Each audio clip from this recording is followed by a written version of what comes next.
Yes, my name is Jason Silbaugh.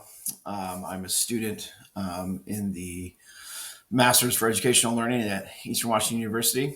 This is my recorded summary of my interview that I had with a curriculum influencer.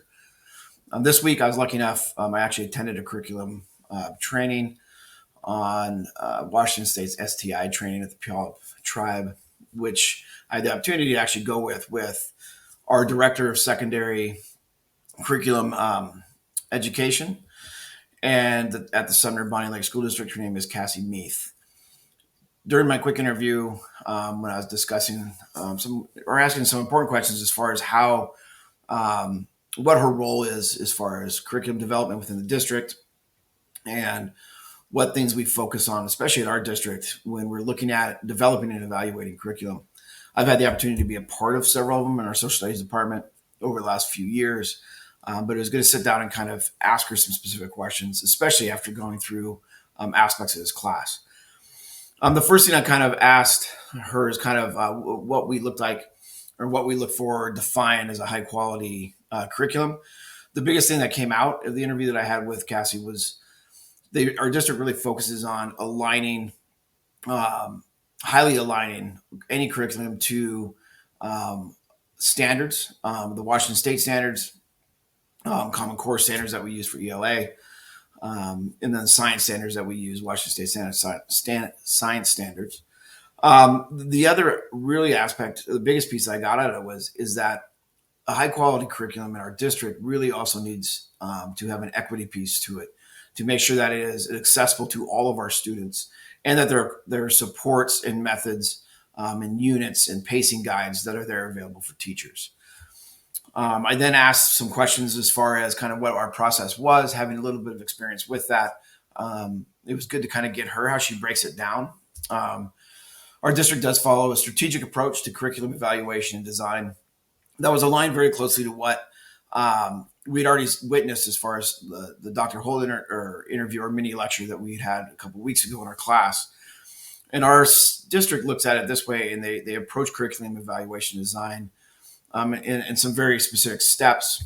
First, there's a needs assessment. It was fascinating to listen to her talk and discuss about the gap analysis, since we just had done a gap analysis. But our district does a gap analysis using information and data and things collected through teachers and students, whether it's testing data, though we don't necessarily use that as standalone. That's one small piece. But a lot of it comes out of our work with PLCs, which also kind of fell in line with the discussion of the mini lecture that Dr. Webb had given this week. And a lot of that information comes together to evaluate our current curriculum and then assess the needs that we still have. There's a curriculum research process that is done more at the district level with TOSAs, teachers on special assignment.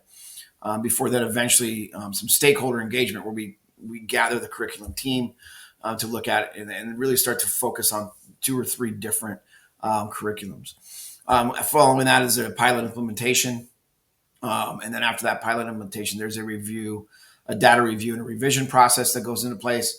Once that is completed, we go to board approval. And once the board approves, we then go through a fully implementation process where we do have several professional development opportunities before the school year starts on implementing the new curriculum, as well as almost quarterly check-ins throughout the year. Then at the end of the year, there's a final first year curriculum evaluation where we look at the curriculum over the year, and we adjust it, and we look for different changes or needs that we need, or where there was gaps again in our student learning. Through that process, in this interview process, it was good to know that our district does align to a lot of the things that we have been learning in this class as far as standards alignment and the strategic approach to curriculum. Again, this is my review or summary of my interview with Cassie Meath, the secondary director of instruction and curriculum in the Sumner Bonnie Lake School District. Thank you.